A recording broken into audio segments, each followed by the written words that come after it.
everybody, welcome back. Aunt Barb couldn't make it, so we have Miles the Shih Tzu. He's who helps me cook by cleaning up the floor when I drop things. Ooh, the pup. All right. Hey, y'all. So today we are making shrimp and blue moon jambalaya. All right, jambalaya, just like we did last week with that gumbo, there really is no standard recipe for it, okay? It's all about what you have. It's another rice dish. Hello, South Louisiana. But anyway, so we're going to get started. Elise, if you would like to take the camera. Got it. Okay, so walk on over to the stove. All right, so we're going to start on a high heat in this here black cast iron Dutch oven. Doesn't have to be cast iron. If if you have a ceramic dish, that'll work too. But gonna let that get nice and heated up. Gonna add a little grapeseed oil. You could use vegetable. If you want to start with butter, go for it. Make that nice and hot first. So hand over it. Stuff is great. Yeah. All right. So this is our mise en place. So we have some smoked sausage here. We have our Trinity. Again, 2-part onion, 1 part celery, 1 part bell pepper. I like to use a mix of red and green.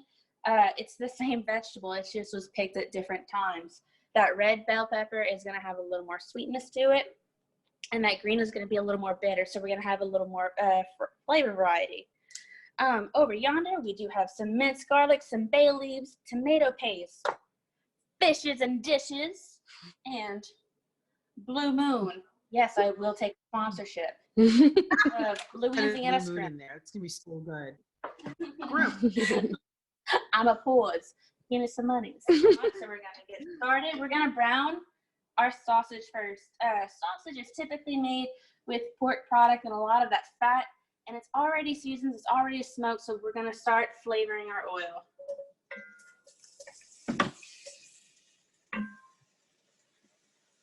Eating this sausage for breakfast all week, and so I don't have nearly as much as I would normally put in. I probably only have like a cup. I would normally start with 2 cups. But, use what you have. It's quarantine time, and grocery day is not until Friday. So, nice even layer. We're going to leave it alone, let it start crisping, let it get nice and brown. I like that you pointed out that it's about flavoring the oil as much as, browning the meat or doing whatever. Right. We're starting with layers of flavor, There's not a whole lot of flavor in your neutral oils, your vegetable oil, your grapeseed oil. So We're starting by adding in that flavor. It's great. So jambalaya. To break down the word, jambon, yaya. Jambon in French is ham. Yaya in Western Africa is rice. This is a happy marriage between Spanish paella and Western African jollof rice. Say the browning process is probably going to take a good depending on how high your fire is. I am starting at a higher heat, at least 6, maybe 8 minutes. So we got some good browning here, right? Look at them greenies at the bottom of that pan. All them gratons, that good brown them.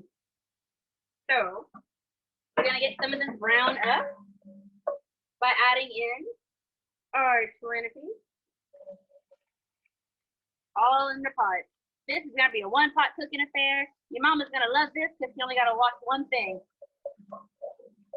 So I don't know if your family was into canning. Mine was, and so my aunt and my grandma would be in that kitchen, and none of them are able to cook they don't clean as they go, and then just me and my sister, just the 2 of us, had to clean up. It was awful. I feel like that traumatized me a little bit. So. Well, I mean, Alyssa, you were freeloading. How else are you gonna pay rent? Chip in somehow. But canning, those days, those were just extra punishment. I'm sorry, that was beyond reasonable. Right, this is gonna be another one of those steps that are gonna take a long time. So I'm gonna say at least 15 minutes on that. Timing in recipes, it's all really relevant. It all depends on what kind of cooktop are you using with, how hot can your burner go, what kind of metal are you using? Is it going to hold the heat very well? Do you have more surface area? If you have more surface area, it's going to take a quicker time. If you're trying to do this in a smaller pot, though, it's going to take forever for the onions to really cook down. Gotcha. Right. In fact, So in my setup, this burner is actually my hottest burner. I don't need them right now though. So if I just have on this burner itself, if I just have them on full blast, it acts more like a medium high heat. So I just put them on that one heat, let it go, and this is the perfect one. But it's all about knowing your kitchen equipment. What are you working with? You know, what are you more familiar with? Because recipes, they're guidelines, they're ratios, they're basic rules for you to follow and basic rules for you to break. Again, just like I said last week, it's all about the technique of it. That was really good information there, Chef. It's sometimes when you get into the kitchen, it gets a little intimidating. And you're like, you know, what's next? What do I use? And why is this working and this isn't? All right, so to aid in this whole caramelization process and some more flavor, we're gonna add in about 2 tablespoons of tomato paste. And this is already concentrated tomato. There's a lot of sugar in here. And so it's gonna aid in that caramelization. All those natural sugars are gonna start breaking down. The protein structures are also breaking down. Things are gonna brown, they're gonna caramelize. Brown is the color of flavor. Is there you have a favorite brand of tomato paste or just whatever? Whatever's on sale. All right, and now we're gonna add in I say a tablespoon in the recipe, but I like garlic meat, so it's like a tablespoon, almost 2, and 3 bay leaves.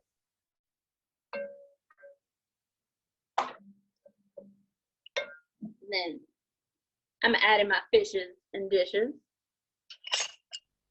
Fishes and dishes available at the castironschef.biz along with the full spice line. Yes, indeed. Yes, indeed. Adding in about a tablespoon and a half, and I am gonna add just a tad of salt. There is salt in my blends,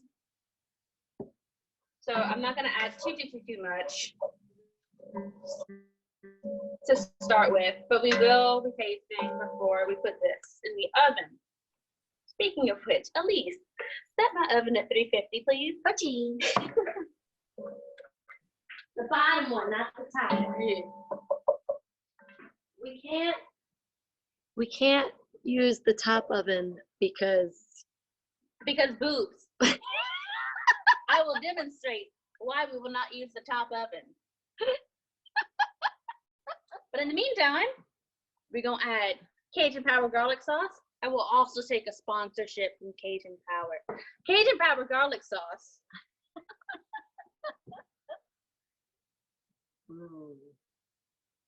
I'll also take a sponsorship from Cajun Power. Garlic sauce. Love this stuff. I put about at least 1/4 of a cup in there because I'll drink this stuff too. All right.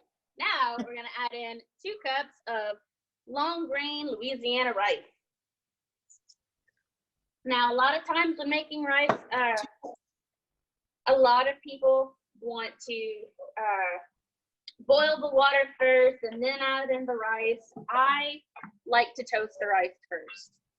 All right, this is whenever that Spanish influence really comes in. When making paella, you toast the rice before you add in the stock. All right, it helps bring out some of that nuttiness, and it helps the cooking process as well. I got my 2 cups of rice. I'm gonna add in 3 cups of liquid. Today's liquid. Some beer, Blue Moon. It's a Belgian style wheat ale made with Valencia orange peel. I like this in here in this application because again, I want to hit more on these Spanish paella notes. Valencia orange, Spanish, right? At the end of this too. So jambalaya, especially if you've grown up in South Louisiana, you've eaten a million jambalayas. Like, yes, it's complexity. Yes, it's, you know, different kind of levels of spice. But those flavors can often become very brown and very murky if you eat them too much. Jambalaya at some point will become underwhelming. And so I like that we're using a nice crisp egg with Valencia orange. And so at the end of this jambalaya, I'm also going to add in some orange juice and zest to really brighten it up and bring out those earthy notes and notes. So, BL number 1. Nice. So all the liquid's going to be the beer. Like you're not using any stock at all, just the beer. Right. Just beer. Oh, Oh. yeah. Ooh, This is awesome. Look damn, at it that. smells good. So people Nice. take note. You can use anything as your stock. That's great. So now we're gonna let this come up to a full boil, but before that, we are gonna try it. We're gonna try the broth first, see where the seasoning is at, because before we put the lid on it, this is the final, this is like the last goodbye. After that, yeah, you can go back and you can add salt. Oh, look, my oven's ready. You can go back and add salt after the fact, but it's not gonna really soak in the flavor as much as it could. Also, maybe I do want more spice, so we're gonna test it. Yes. Ooh.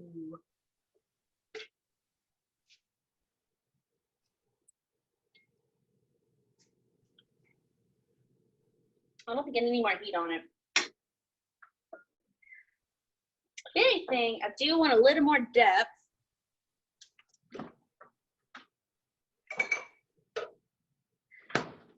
So I'm gonna add some Worcestershire sauce to this. Oh, look at what brand I'm using. It's my favorite. Cajun power, more power to you. Oh, I almost forgot. My scrimps. We are using 2135s. Oh, That means that for every pound, there's going to be anywhere between 21 and 35 individual shrimp. So, a pound of shrimp. It doesn't have to be 2135s. If you want big boys, use big boys. If you want little guys, use little guys. But a pound. are you putting them in there frozen, chef? They are not frozen. You know what?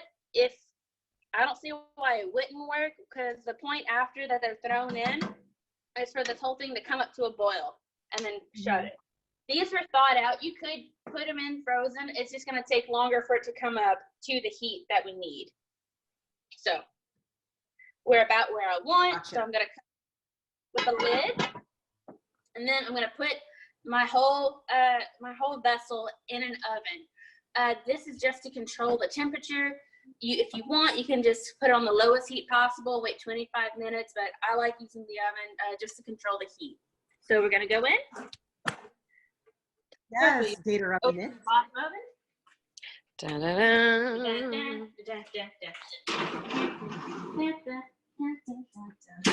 Woohoo! Yes, I have a double oven. No, I do not like that I have a double oven. You don't like that? No, I don't.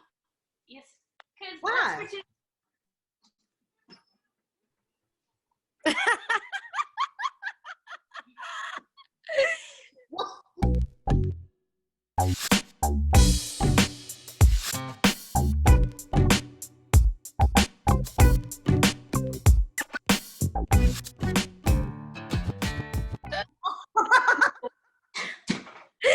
That's why.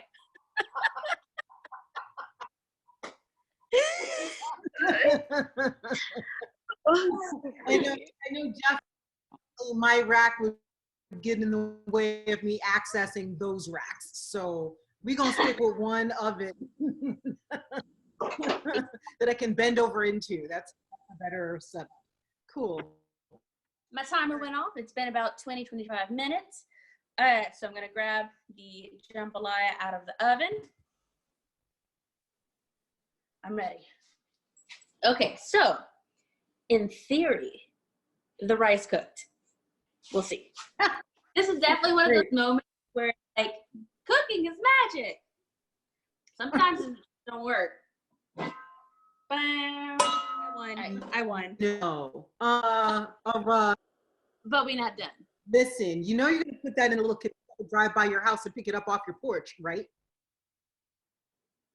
I might come drop it by. Firstly, right? Because we in New Orleans. So I got my orange. And I don't want to get too much off the top, because if we go too much, we get into the pith of it, and there's a lot of bitterness there. We want the sweetness from the citrus and that sweet acidity. Yes. I have been told by a few other chefs that I'm a meticulous zester. Apparently, this is the Martha Stewart way to do it. I do it this way.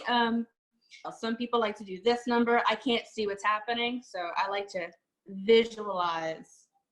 Let's see. Can you see that? Yeah. Yes. And again, the whole smell-o-vision. First of all, the jambalaya smells delicious, but now that I'm zesting this orange, you can smell the sweetness from the orange. It smells so good. I probably got a good teaspoon out of that. And then I'm gonna slice this guy in half as well. Ooh, baby! Ooh, that justo, that justo. So again, by doing this, we're adding some brightness to the jambalaya. Oh my God. And see, this is just a happy marriage. So good. All right, seafood. So that sweetness from the shrimp, the sweetness from the orange, the earthiness from the parsley, that caramelized tomato in there.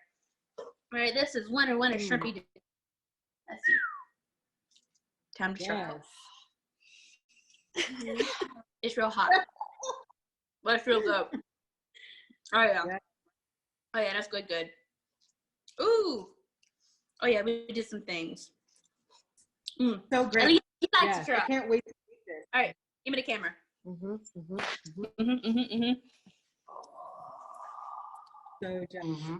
oh yeah. And teach at the cooking school. And then there's something else that you do that you've been doing for a while. It's been volunteering at Second Harvest here in New Orleans. Well, since this whole coronavirus nonsense, all the restaurants in the city, all the tourism industry, everything has basically shut down, including the school that I work for. And while they're very much ready to hire all the chefs back on as soon as they reopen, we're currently out of business. And so for the first week, just to feel some sort of productive, I went and I volunteered out at Second Harvest Food Bank in New Orleans. That was a place that I'd been volunteering at usually once a month for the past year or so. But I went to go and be productive, and I had a friend who was already working in the kitchen, and they asked me and a few other chefs from around the city to come in and work with them because their numbers exploded. They went from serving right under 1,000 dishes a day to over 3,000. And mostly students and elderly people, not only in the city of New Orleans, but in the greater New Orleans area. And we're starting to send out meals to our Lafayette side as well. So every morning at 5 a.m., I'm in that kitchen opening it up, and people start rolling in, volunteers start rolling in, social distancing, all that good stuff. But we are pushing out over 3,000 meals a day. Last week we did right under 19,000, and in 1 week on Friday alone we did over 6,000. So it's a lot going on, but they could really use your help right now. If you go to no-hunger.org, please pledge some support, give a little bit back. We all really need each other right now. So thank you for your time, and welcome to my kitchen. Be safe, self-quarantine, wash your damn hands, don't cough on nobody, and be kind and do good. That's it for today. I'm going to try to figure out how to make that. I could be lying. I don't know. This weekend is Easter, so I don't know if I'll get around to that, but we'll see. But thank you so much. Totally welcome.